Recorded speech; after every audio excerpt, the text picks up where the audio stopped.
Vamos en esta mañana a iniciar esta conferencia titulada La Iglesia en los últimos tiempos. La Iglesia en los últimos tiempos. La Biblia nos revela claramente que el mundo va a terminar cubierto de tinieblas. Y de ninguna manera tenemos nosotros que asustarnos, y la mayor parte de los cristianos que están conscientes, que están despiertos, que están bajo una comunión continua con el Espíritu de Dios a través de la Biblia, van a ser alertados, van a ser avisados y vamos a tener paz en medio de todo lo que va a suceder. El mundo terminará completamente en tinieblas, además de la confusión política, económica y religiosa que ya estamos atravesando. Dice Isaías capítulo 60, versículo 1, levántate. Es precisamente en medio de la oscuridad cuando se levanta la lámpara. ¿Se acuerdan lo que dijo Jesús? Una lámpara no se esconde debajo de la mesa, sino que se levanta. Y si en algún tiempo o para qué nacimos fue para esta época. Es precisamente cuando Dios nos llama en este tiempo a que nos levantemos y alumbremos. Levántate, resplandece, porque ha venido tu luz y la gloria de Jehová ha nacido sobre ti. He aquí que tinieblas cubrirán la tierra y oscuridad a las naciones, mas sobre ti amanecerá Jehová y sobre ti será vista su gloria. Mientras más oscuro, más fuerte la luz. En una oscuridad tremenda, un cerillo que prendas se ve a grande distancia. Así que tenemos que estar conscientes de eso. Pero lo más trágico es que estas tinieblas también alcanzarán la iglesia. Y vamos a ver de qué forma también los últimos tiempos que estamos viviendo, la oscuridad aumentará dentro de muchas iglesias, y voy a definir y a explicar claramente a qué iglesias se refiere la Biblia. Jesús dijo en Mateo 24:12, por haberse multiplicado la maldad, el amor se enfriará. Y no está hablando de los no cristianos, está hablando a los cristianos. Dios no espera que haya amor fuera de la iglesia, porque el mundo está completamente bajo el maligno. Por haberse multiplicado la maldad, por tantas cosas que están pasando, el amor de muchos cristianos se va a enfriar unos con otros. Habría frialdad, habría distanciamiento, y esto es lo más peligroso que podemos nosotros atravesar. Isaías 24, versículos 5 al 6, describe el mundo en los últimos tiempos. La tierra será enteramente vaciada y contaminada. Se destruyó, cayó la tierra, enfermó, cayó el mundo, enfermaron los altos pueblos de la tierra. Y a continuación del versículo 5 de Mateo 24 nos da 3 razones por las cuales el mundo ha llegado al punto donde nos encontramos, donde la ciencia, escuchen, ya no es ciencia. Cuando la misma ciencia dice que hay más de 3 o 4 géneros, es cuando la ciencia dejó de funcionar. Porque la biología y la genética nos dicen que solamente hay varón y hembra. Si tienes las cromosomas Y, eres varón. Si tienes las cromosomas XX, eres hembra, eres mujer. ¿De dónde pues están fomentando 3, 4, 5, 6, 7 géneros? ¿Dónde está eso? En la biología o en la genética, ya no en la Biblia. ¿Cómo es posible que haya el mundo llegado a aceptar esto? Así de loca está la ciencia, se corrompió la ciencia. Los sistemas políticos han fracasado todos. 1991 el comunismo cae. Después de más de 60, 70 años, que fue un fracaso donde quiera que se practicó esta ideología, y el mundo continúa desenterrando esta ideología en los tiempos que vivimos, porque ya no encuentran los gobernantes qué sistema usar para gobernar el mundo. O sea, la política está completamente loca. ¿Qué acaso la historia nos enseña que debemos aprender de la historia o no aprendemos de la historia? Pues parece que esto es lo que ha sucedido, porque hemos visto un ejemplo en esta ideología que no funcionó. ¿Por qué entonces somos tan tercos de volver a desenterrarla? ¿Por qué la genética descubierta en 1954, el ADN, se comprueba científicamente que es imposible la teoría de la evolución? ¿Por qué seguimos insistiendo en enseñarles a nuestros hijos que venimos de chita? Que somos el producto accidental de los animales. ¿Por qué son tan tercos los maestros universitarios cuando la misma ciencia contradice? Genéticamente es una imposibilidad la teoría de la evolución. Físicamente, la segunda ley de la termodinámica postula que todo tiene que llevar a una descomposición, a un deterioro. ¿Por qué se sigue enseñando entonces? ¿Cuál evolución? La biología enseña que los aminoácidos, que son los ladrillos de la vida, determinan que es imposible que una ardilla se convierta en conejo, ni un rinoceronte en un caballo. Hemos llegado, damas y caballeros, santos de Dios, a la locura total del mundo. El mundo está loco, loco, loco. En Lucas 18 Jesús dijo: cuando el Hijo del Hombre venga, ¿hallará fe en la tierra? Sin embargo, los cristianos, a pesar de todo esto que estamos atravesando, donde ya la gente no sabe qué es blanco y qué es negro, ya no sabe qué es bueno y qué es malo, ya no sabe qué es dulce y qué es amargo.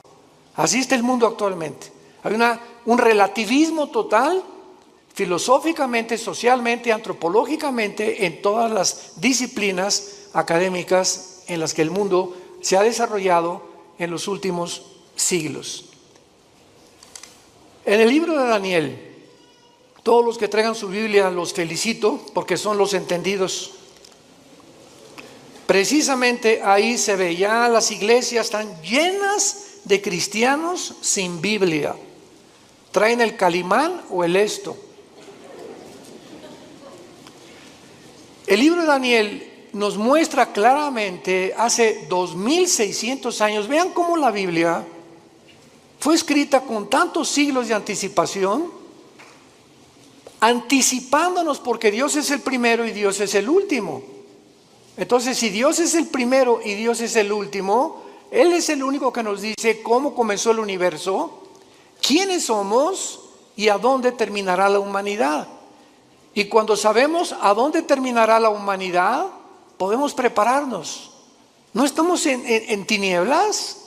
La luz la tenemos en la Biblia y tenemos que abrir los ojos más en estos tiempos para cuidar a nuestra familia, para cuidar a nuestros hijos, para cuidar a nuestros nietos, para poder dejarles una herencia, si el Señor no viene antes por nosotros, donde ellos podamos morir en paz y saber: no le dejé ni una casa, no le dejé dinero, no le dejé riquezas a tus hijos, les dejamos una herencia que se llama Jesucristo. Porque podrás morir en paz al saber que tu hijo, si tiene a Jesucristo, Él se va a encargar de él.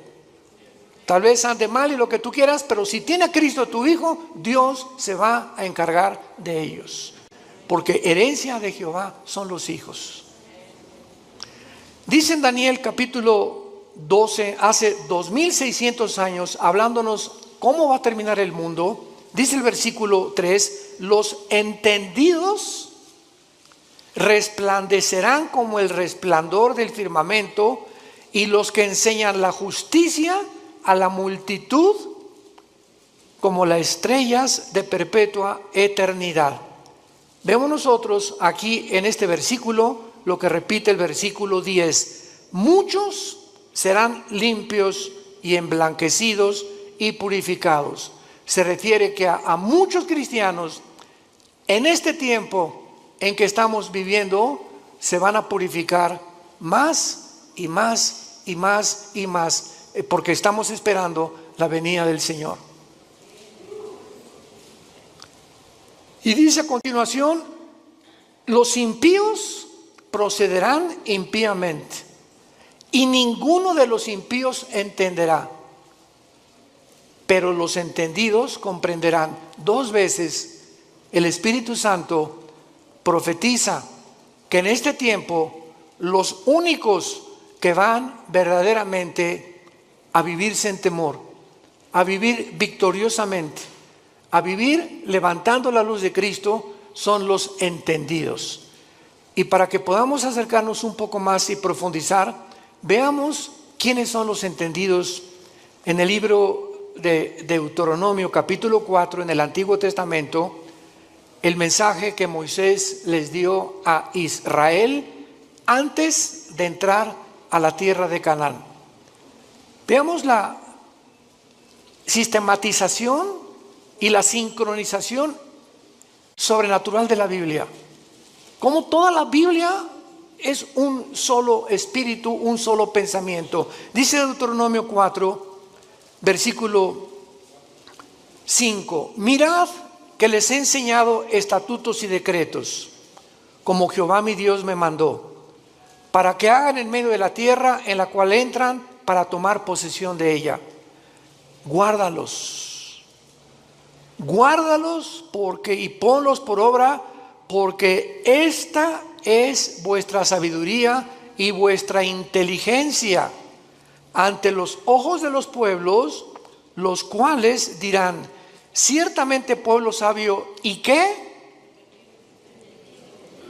Cuando tú obedeces lo que Dios te manda, te vuelves sabio y entendido.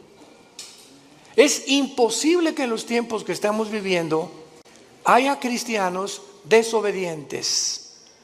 Tú sabes que como maridos debemos amar a nuestra esposa y ser fiel a ella. Como mujeres tienes que respetar a tu esposo y velar y orar por él. Como hijos, respetar a vuestros padres, porque es la primera bendición con promesa. Y cuando nosotros las cosas esenciales de la Biblia las comenzamos a vivir, entonces va a haber sabiduría para actuar y nos vamos a volver entendidos. ¿Por qué? Porque prestamos atención. En una escuela, ¿quiénes son los que sacan buenas calificaciones? ¿Quiénes son los alumnos? Los que siempre están poniendo atención a lo que el maestro está enseñando, ¿verdad?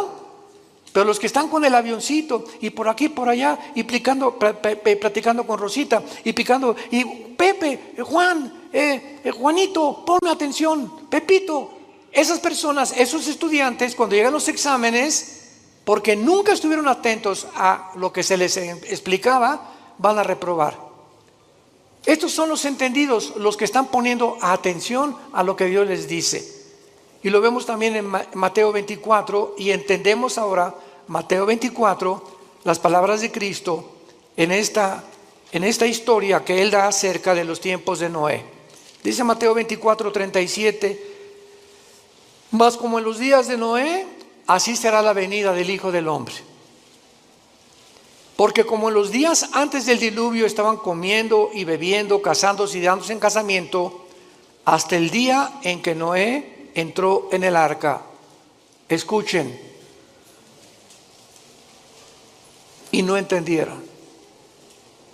Vean el énfasis que pone Cristo en una generación, de todas las generaciones que ha habido en la historia. No pone la generación de David, ni pone la generación de Sansón, ni pone la generación. Cristo escoge una generación específica. Y lo que más enigmático hay en esta explicación de Cristo es que Él no dice, como en los días antes del diluvio estaban fornicando, prostituyéndose, secuestrando y violando.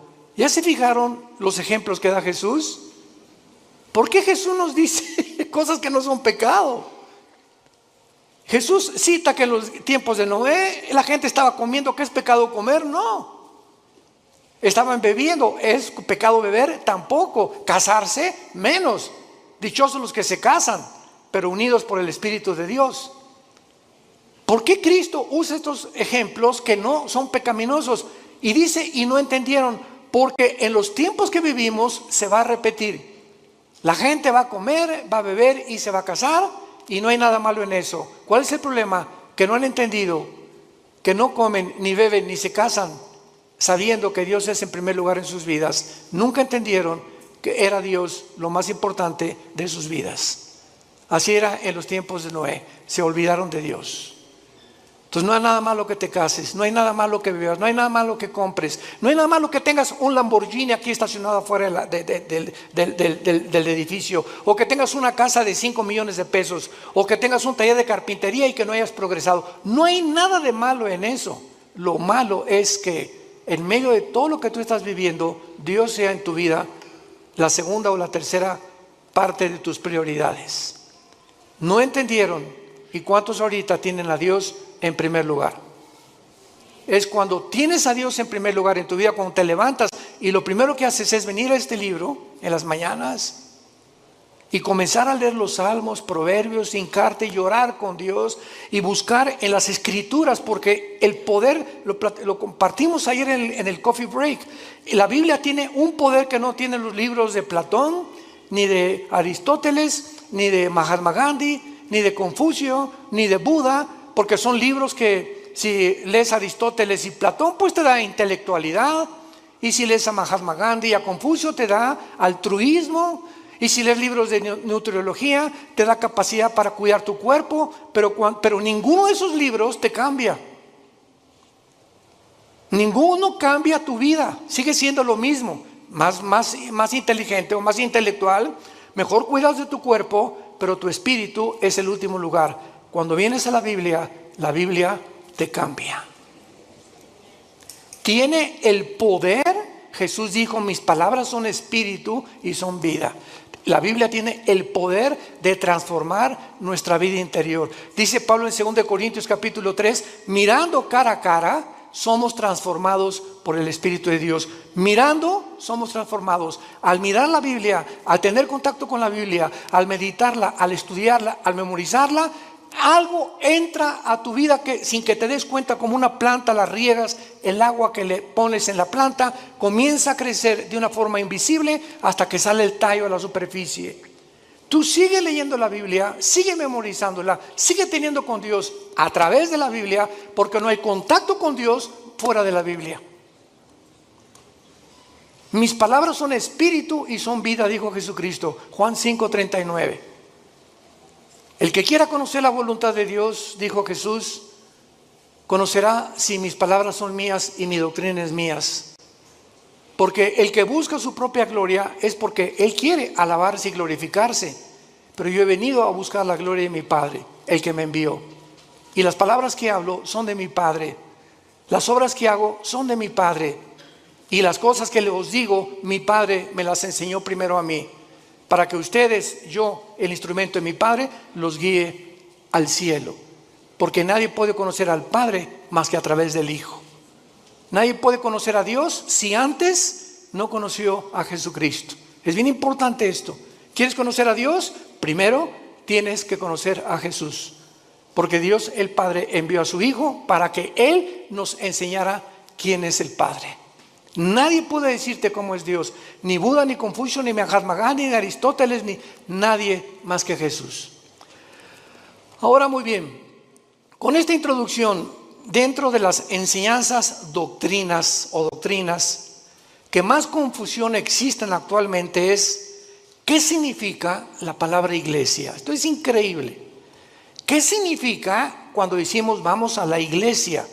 O la iglesia de Jesucristo, o la iglesia apostató, etcétera, etcétera. ¿Cuáles son sus funciones de la iglesia y cómo terminará en los últimos días? Vamos a comenzar con la definición. La palabra iglesia viene de la palabra griega ek, Enrique y K de kilo. Es un prefijo que significa fuera. Y klegos o klesia significa llamados. Entonces la palabra ekklesia significa llamados fuera. ¿Qué es la iglesia? Un grupo de seres humanos que hemos sido llamados, como Dios le dijo a Abraham: deja a tus ídolos, deja tu parentela, deja el mundo donde es y ven y sígueme. Y no le dijo Dios a Abraham a dónde iba a ir. Nunca nos dice Dios a dónde nos lleva, porque es por fe. Todos quisieran saber, ¿verdad? Bueno, yo quizá seré predicador, quiere que sea yo doctor o quiere que sea licenciado, porque caminar con Dios es caminar todos los días en un mundo invisible, guiado simplemente por el Espíritu de Dios. Y Abraham es el padre de la fe, porque obedeció a Dios sin saber a dónde iba, pero simplemente porque Dios lo llamó.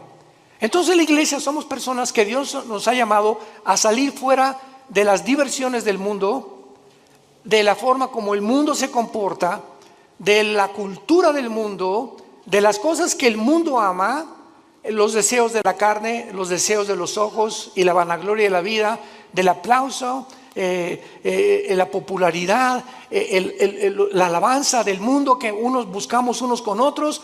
Y fue la razón por la cual los fariseos no creyeron en Cristo. Dice la Biblia que los fariseos no creyeron en Cristo porque amaban más la gloria del mundo que la gloria de Dios. Entonces Dios nos llama y nos saca, no físicamente, nos saca del mundo, entiéndalo, espiritualmente. Veamos este ejemplo en Juan 17, de qué forma el apóstol Juan lo define. Juan 17, versículo 14 y 15. Es Jesús en su última oración sacerdotal. Al otro día Jesús iba a morir en una cruz. Y estas se pueden considerar como sus últimas palabras o la última oración que él le hace al Padre. Versículo 17, versículo 14, perdón, capítulo 17 de Juan, versículo 14 en adelante. Y dice Jesús, le está hablando a su papá, al Padre: yo les he dado tu palabra. ¿Qué nos dio Jesús? ¿Qué nos dio Jesús? ¿Qué nos dio Jesús? Esto es lo que nos dejó Jesús. Imagínense la importancia que tiene nuestro contacto diario con la palabra. Yo les he dado tu palabra y el mundo los aborreció, porque no son del mundo. ¿Qué definición y qué revelación más extraña? ¿Somos extraterrestres entonces? Así es. Porque físicamente estamos en un mundo que no es de nosotros. Dios le ha placido que nazcamos en un mundo ocupado por el enemigo. Dios le ha placido ponernos en un desierto, porque el mundo es un desierto. No tiene nada que ofrecernos el mundo, como Dios puso a Israel cuando lo sacó del mundo que es Egipto a un desierto. Entonces estamos en un desierto, en un mundo donde hay serpientes y escorpiones, sequedad, vaciedad, sed, hambre, donde no hay nada en ese desierto que nos pueda proveer o nos pueda traer una verdadera satisfacción. Y fue lo que Dios les quiso enseñar a los judíos en el desierto. ¿Por qué los sacó por ahí? Dice Deuteronomio 8, para saber que ustedes sepan que yo soy Dios. Nunca les faltó el agua, nunca les faltó un sastre, nunca les faltó una botella de Bonafont, nunca les faltó los zapatos, no les faltó dentista, no les faltó médicos, no les faltó nada en un desierto donde no hay Kmart, ni tampoco Comer, ni tampoco consultorios, ni tampoco tiendas, ni zapaterías, en un mundo donde Dios quería mostrarles que Él es suficiente para proveernos todo lo que necesitamos. Y por eso ellos no eran del desierto, los judíos, el hogar final era la tierra prometida, pero tenían que atravesar ese desierto. Tenemos que atravesar el mundo que estamos viviendo, porque nuestra meta no es este mundo, es el cielo con Dios. Cuando Dios transforme el mundo, regresaremos al mundo, restaurado por Él.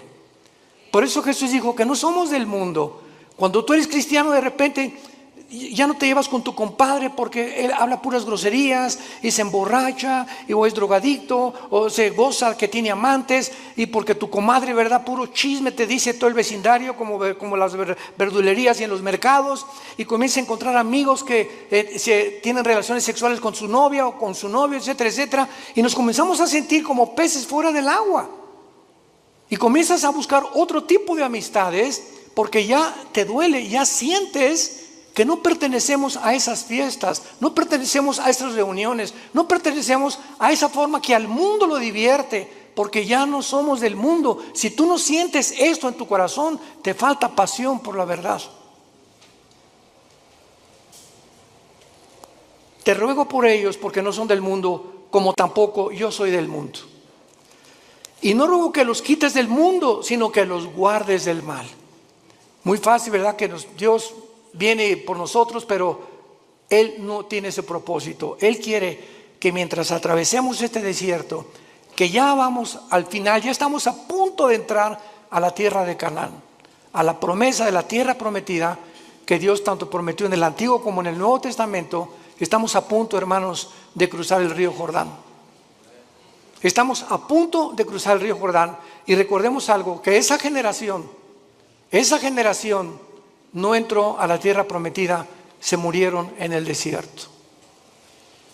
Estamos hablando más de 1,5 millones de seres humanos que nunca quisieron obedecer a Dios, siempre quejándose. ¿Y por qué no tenemos agua como en Egipto? Y en el mundo se divierte más. ¿Y por qué no tenemos las diversiones del mundo? Regrésanos a Egipto, Moisés. Ya Moisés los tenía hasta el gorro,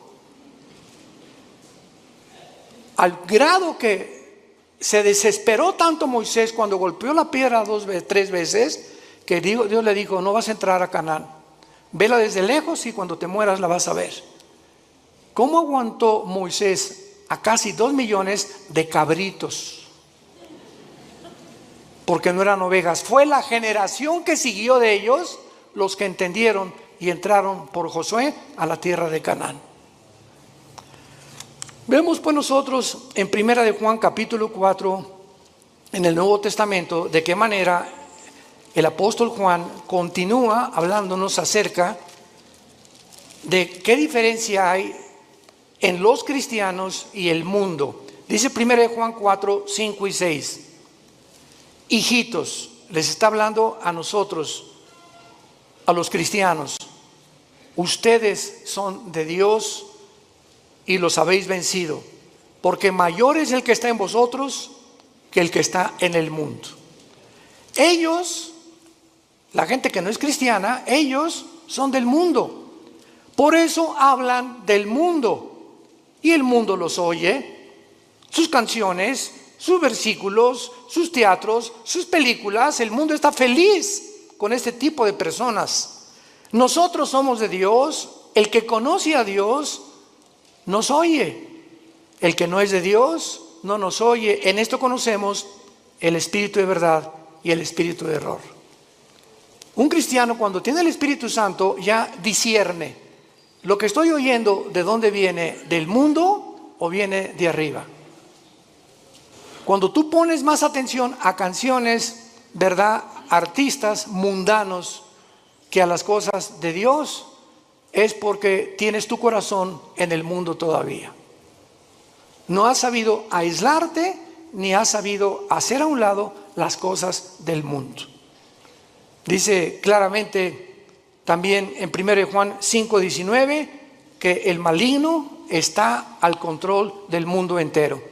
Muy bien, entonces, en otras palabras, para concluir, la iglesia cristiana consiste en seres humanos. Tú y yo tenemos un llamado. Qué privilegio que Dios nos haya escogido. Qué privilegio que Dios me haya llamado entre mis amigos que yo tenía antes de convertirme. De muchos familiares míos que no los llamó Dios como me llamó a mí. Qué privilegio tan grande. Qué privilegio tan grande. Que para vivir siempre en humildad, dándole gracias a Dios, llorando por el privilegio que Dios nos llamó, el creador de los cielos y la tierra. Te dijo: Pepe, ven, quiero darme a conocerte. Quiero que sepas quién soy. quiero que sepas que tienes un plan, quiero que sepas que nunca te voy a dejar, nunca te voy a abandonar. Aunque andes en valle de sombra y de muerte, aunque pases por ese desierto, yo estaré contigo. No temas, no temas, y aun cuando mueras, continuarás comiendo en mi mesa. Como les dijo Jesús a los discípulos antes de morir: este vino y este pan que como con ustedes, no lo comeremos hasta el día en el cielo de nuestra boda del Cordero. Jesús sabía que a las 9 de la mañana lo iban a crucificar el día anterior, y fue la última cena. Jesús sabía cuándo iba a morir, y Jesús sabía que lo que iba a comer lo iba a volver a comer algún día, diciéndose a los discípulos: pero no se pongan tristes ni se perturbe su corazón, nos vamos a volver a ver.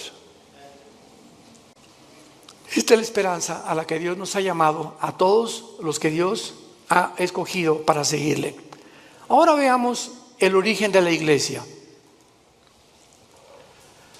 La iglesia no existía en el Antiguo Testamento. Esto es básico en la teología cristiana. Ustedes que ya están en teología.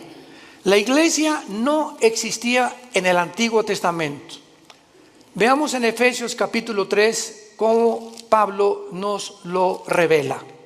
Efesios capítulo 3, versículo del 1 al 6. Por esta causa yo, Pablo, prisionero de Cristo y Jesús por vosotros, los gentiles, si es que habéis oído de la administración de la gracia de Dios que me fue dada para con vosotros, que por revelación me fue declarado el misterio, como antes lo he escrito brevemente, leyendo lo cual pueden entender cuál sea mi conocimiento en el misterio de Cristo. Misterio que en otras generaciones, está hablando del Antiguo Testamento, no se dio a conocer a los hijos de los hombres, como ahora es revelado a sus santos apóstoles y profetas por el Espíritu. ¿Cuál es este misterio, Pablo? Versículo 6, que los gentiles son coherederos y miembros del mismo cuerpo y copartícipes de las promesas de Cristo por medio del Evangelio. En el Antiguo Testamento los judíos se enorgullecieron, le dijeron a Cristo: somos descendientes de Abraham, pero no hijos de Abraham. Descendían genéticamente, pero nunca se habían convertido al Dios verdadero. Entonces, qué maravilloso que ahora los judíos, fue un caos en el libro de los Hechos, que de repente los gentiles, los que no eran judíos étnicamente, comenzaban a convertirse. Y esto causó hasta pleito entre Pedro y entre Pedro y entre Juan y entre Santiago y entre los apóstoles de Cristo, porque decían: es que no podemos ni sentarnos a comer con los gentiles. Este concepto tenían de los gentiles, que no eran los cristianos. Y ahora el misterio, en Hechos 10 se hace una reunión con todos los apóstoles, Santiago y Pedro la presiden y dictan este decreto. Dios ahora va a descender no solamente sobre Israel, sino los mexicanos, los que están en Tlalnepantla, los que están en Querétaro, los italianos, los chinos, los griegos, y ahora este conjunto de todas las nacionalidades del mundo, ya no Israel, de todas las naciones de Israel se va a hacer un cuerpo. Para que lo podamos entender, Cristo es la cabeza, y va a haber cristianos que son la mano, otros la nariz, otros la boca, otros el pecho, otros las piernas. Somos como un cuerpo. Pero así como la nariz le dice a la oreja: tú no hueles como yo, la oreja le va a contestar: ni tú oyes como yo, menso. Para que no haya, dice 1 Corintios 12, desaveniencia entre nosotros, y nunca nos enorgullezcamos de que alguien tiene más que otros. Esta es la razón por la cual en la iglesia hay denominaciones: bautistas, presbiterianos, nazarenos, Viano para el Mundo, carismáticos, pentecostales, etcétera, etcétera. Pero ¿qué es lo que nos une? Aunque hay diferencia en ciertas doctrinas no esenciales, lo que nos une es el amor. El amor. Porque cuando alguien dice que yo soy bautista y es pentecostal, y comenzamos a hacer diferencia olvidándonos que cuando Pablo perseguía a la iglesia, se le apareció Cristo y lo tumbó del caballo. ¿Y qué le dijo Jesús a Pablo? ¿Por qué me persigues? Jesús se estaba identificando con los que le seguían. Y si despreciamos a algún hermano nosotros porque es de otra denominación, estamos despreciando a Jesús. Porque Él pertenece también a Jesús, nuestro Señor y nuestro Salvador. Tengamos cuidado por eso, de amarnos y soportarnos. Los pentecostales que hablan lenguas y que imponen las lenguas y otra cosa, otros creen que tienen demonios, otros que nada más puro evangelismo, otros le dan importancia pues solamente a las misiones, otros son de la teología y la reforma, que no hay milenio, otros son dispensacionalistas. Dentro de la iglesia hay diferentes doctrinas que han sido cubiertas por cristianos o por denominaciones.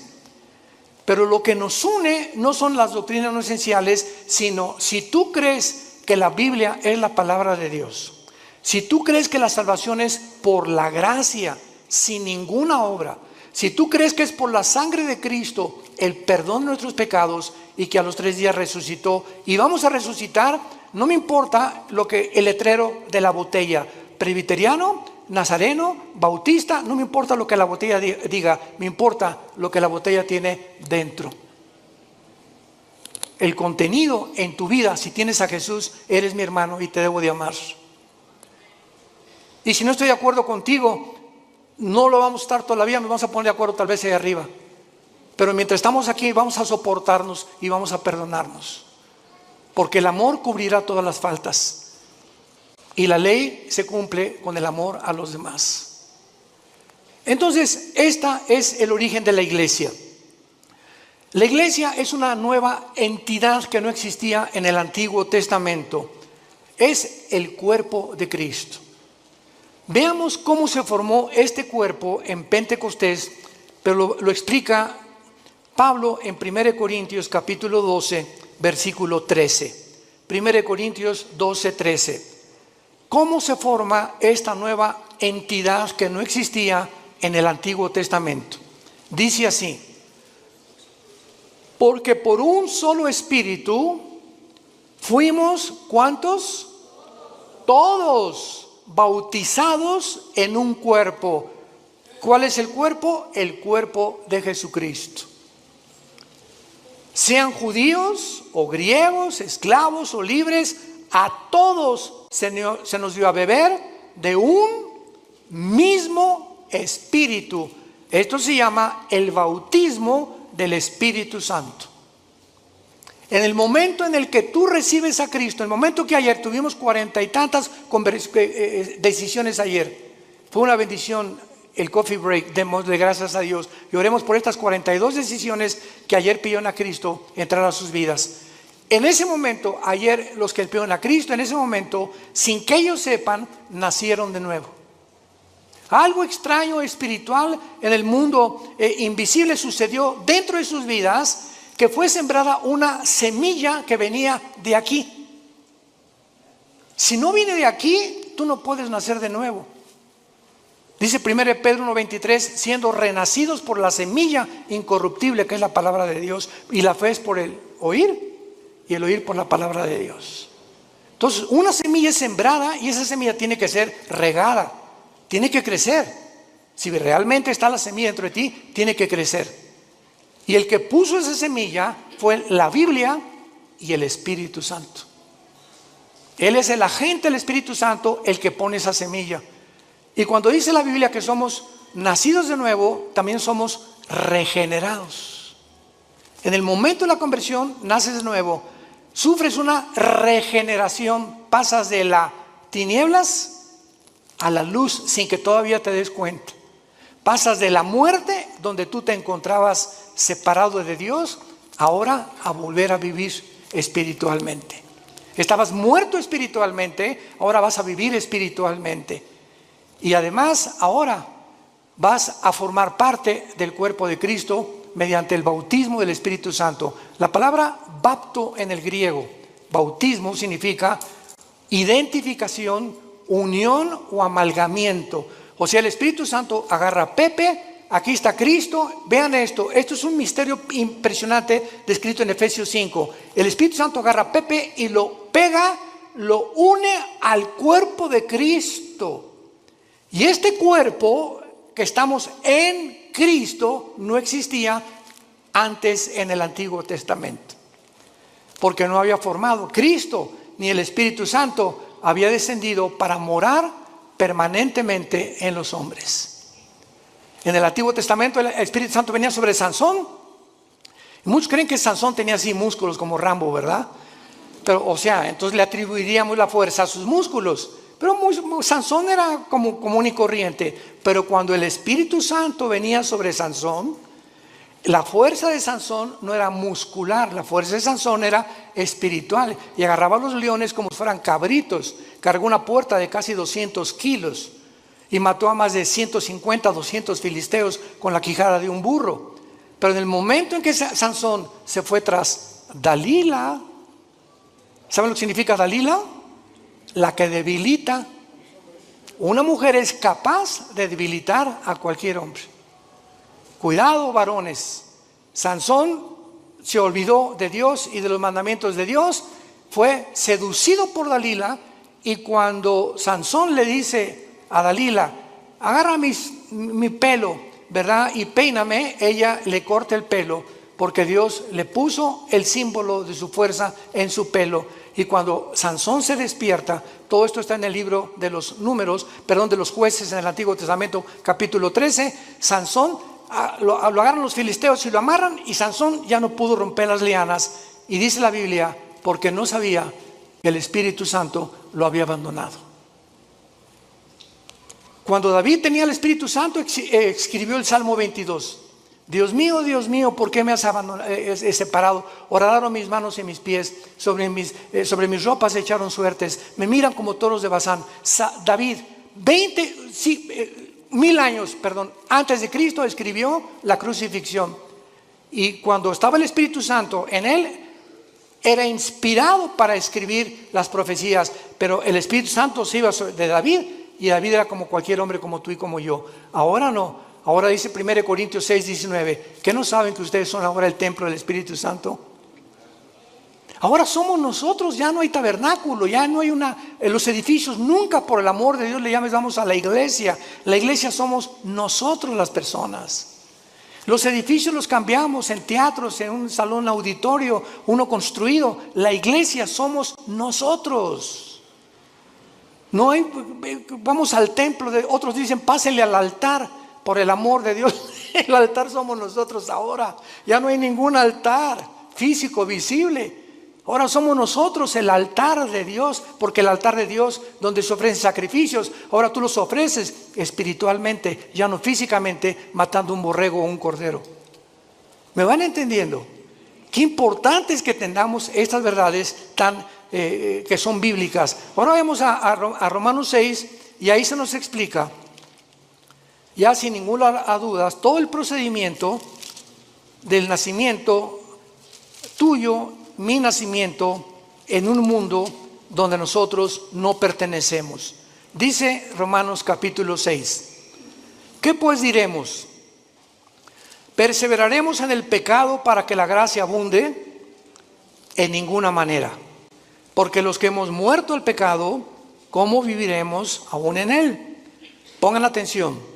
¿O qué no saben? Parecería que la iglesia en Roma no sabía. Pablo los exhorta. ¿Qué no saben? Que todos los que hemos sido bautizados en Cristo. ¿A qué bautismo se está hablando Pablo? No al bautismo en agua, porque el bautismo en agua no nos regenera. Todos los que hemos sido identificados, amalgamados, unidos. Recuerden lo que significa la palabra bautismo: amalgamados, identificados, unidos. Y lo traducimos así para que tengas mejor entendimiento. ¿Qué no sabes? Que todos los que hemos sido unidos en Cristo Jesús, hemos sido unidos en su muerte. ¿Qué significa esto? Que hace 2000 años, cuando Jesús murió en la cruz, tú estabas ahí, yo estaba ahí. estábamos en Cristo cuando Él moría, moríamos juntamente con Él. Pero ¿cómo puede ser cierto esto, hermanos, si yo nací 2000 años después? Espiritualmente, el mundo invisible nos es revelado, porque en el momento en que moría Cristo, Dios sabía que tú y que yo lo íbamos a recibir. Y ya estábamos en Cristo, en esa cruz. Por eso cuando recibes a Cristo, Él muere, con su muerte paga tus pecados, dándonos a entender que tú y yo moríamos, pero ahora Él moría en mi lugar porque yo no los podía pagar. Qué tremenda revelación, ¿verdad? Porque son versículo 4, pero no solamente queda ahí. Además, somos sepultados con Él para muerte por el bautismo. Cuando nacemos de nuevo, el Espíritu Santo nos pega con Cristo, morimos con Cristo. Cuando Cristo fue enterrado, tú y yo fuimos enterrados con Él. Ahora lo explico. A fin de que como Cristo resucitó de los muertos por la gloria del Padre, así tú también andes en vida nueva. Un cristiano que recibe a Cristo, ha muerto con Cristo, ha sido enterrado con Cristo. Y si hemos sido enterrados es porque el antiguo Pepe, la antigua Carmelita, el antiguo Armando murieron cuando yo recibí a Cristo. Yo estoy muerto a los ojos de Dios ya. Ya Dios no tiene nada contra mí. Absolutamente nada contra mí, porque me ha recibido por gracia y me ha dado lo que yo no merezco. Y lo que me queda por vivir ahora, aunque ya por eso la salvación no se puede perder, porque ya fuimos muertos, enterrados y resucitados con Cristo, estamos unidos con Él eternamente. Ahora simplemente nos queda crecer en la gracia y el conocimiento de Dios y obedecer a Dios para que las bendiciones que iban a tener en Canaán en el Antiguo Testamento, las tengas en esta vida. Y en la nueva vida, cuando entres a Canaán, no seas descalificado para servir a Dios. ¿Van entendiendo esto? Muchos dentro de 2 o 3 años lo van a entender. No importa, pero los que son inmaduros todavía en Cristo y los que son niños en Cristo, esto les sirve para ir dándose cuenta la profundidad de lo que es la vida cristiana. Y dice el versículo 5, porque si fuimos plantados juntamente con Él, fuimos, está en tiempo pasado este verbo, fuimos plantados con Él en la semejanza de su muerte, lo seremos en la de su resurrección. Si ya realmente hemos muerto con Cristo, sepultados con Cristo y resucitados con Cristo, nuestra garantía es volver a vivir. Y esto nos habla claramente que fue efectuado mediante el bautismo del Espíritu Santo, cuando fuimos bautizados con Cristo en el momento de la conversión. Durante muchos años, desgraciadamente, se enseñó, yo pasé esa época, el siglo pasado, los 80s, 90s, donde decían a los que ya eran cristianos, pasen a recibir el bautismo del Espíritu Santo. Si pasas a recibir el bautismo del Espíritu Santo es porque no eras cristiano, pero si eres cristiano no necesitas recibir nada, estamos completos en Él, dice Colosenses capítulo 2. No hay nada que nos falte ya de recibir de Dios, ni hablar en lengua, ni el bautismo del Espíritu Santo. Lo único que nos hace falta es crecer en la gracia y su conocimiento. Cuando un niño nace, no nace sin una pierna, sin un hígado, sin un pulmón. El niño nace completito. Y si nace incompleto es porque hay un problema grave en él. Y cuando Dios hace una obra, no la hace imperfecta, la hace perfecta. Hemos nacido y hemos sido perfeccionados ante los ojos de Dios. Y dice Efesios 2, que ya estamos sentados junto con Dios en las alturas. Ya estamos allá arriba, sentados juntamente con Él.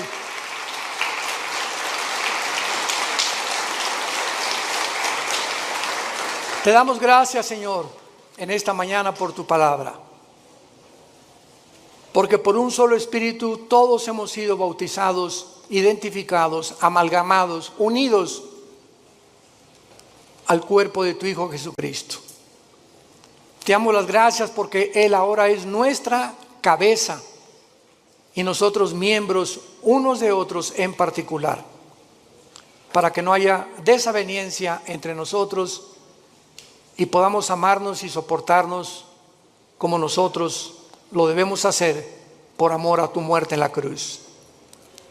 Te damos gracias, Señor, porque estamos en un mundo infectado, enfermo, que se están autodestruyendo los seres humanos a nuestro alrededor.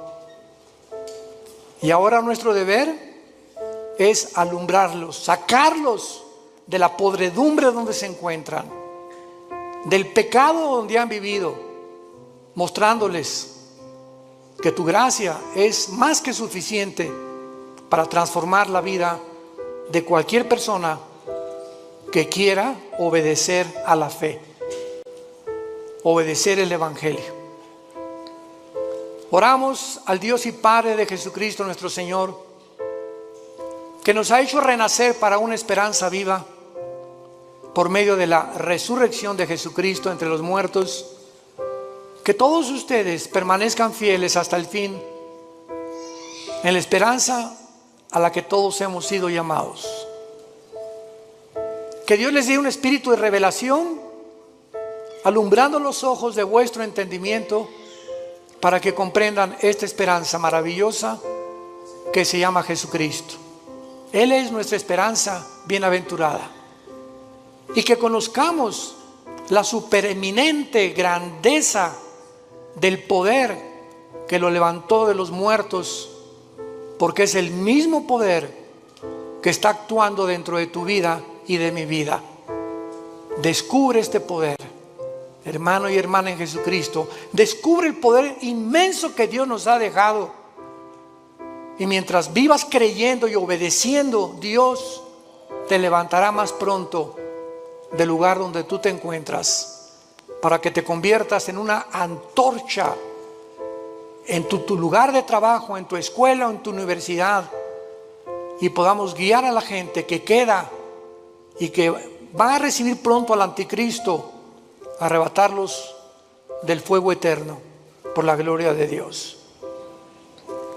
Si alguna persona en esta mañana quiere recibir a Cristo por primera vez, ser unido con Él en su muerte, en su entierro y en su resurrección, dile estas palabras con todo tu corazón. Señor mío y Dios mío, perdona mis pecados. Creo que en la cruz pagaste por ellos y que a los 3 días resucitaste de los muertos.